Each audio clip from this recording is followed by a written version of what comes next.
Before you start installing Linerio, calculate the number of panels you need.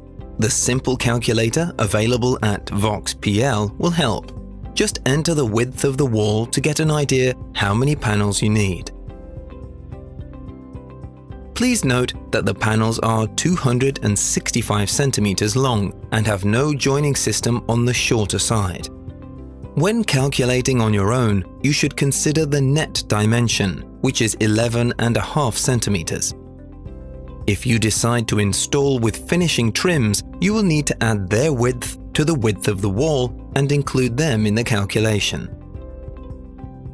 Installation is a clean and easy process using commonly available assembly tools. Before installation, leave the panels in the room where they will be installed for 24 hours to equalize their temperature with the ambient temperature.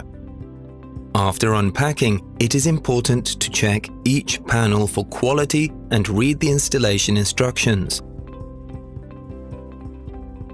The wall to which you intend to apply the slats should be straight, smooth, dry, and dust-free.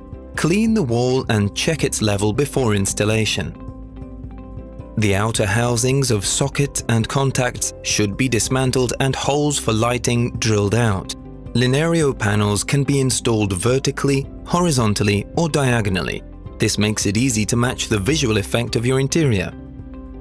When decorating an interior, every detail matters, which is why the Linerio finishing trims are matched to the colors and sizes of the panels. They will allow you to both start and finish the arrangement aesthetically.